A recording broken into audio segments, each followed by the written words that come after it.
Maharashtra today 24 news सत्य परिस्थितीचा सविस्तर आढावा।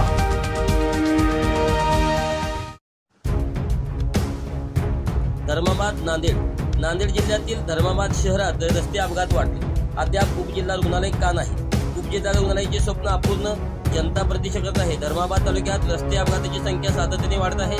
दररोज 2 ते 3 अपघात होत असतात। मात्र उपजिल्हा रुग्णालयात ट्रामा केअर सारख्या आवश्यक सुविधा नाहीत, त्यामुळे गंभीर जखमींना नांदेड किंवा निजामाबाद येथे पाठवावे लागते। त्यामुळे त्यांच्यावर वेळीच उपचार न झाल्याने जीवाचा धोका वाढतो। उपजिल्हा रुग्णालय सुरू करून ट्रामा सेंटर बांधण्याची मागणी स्थानिक नागरिकांनी अनेकदा केली आहे। मात्र आज तागायत ठोस पावले उचलण्यात प्रशासनाला यश आले नाही। प्रश्न पडतो, उपचारासाठी सुविधा कधी उपलब्ध होणार? महाराष्ट्र टुडे मराठीसाठी प्रतिनिधी अब्दुल कदीर, धर्माबाद, नांदेड।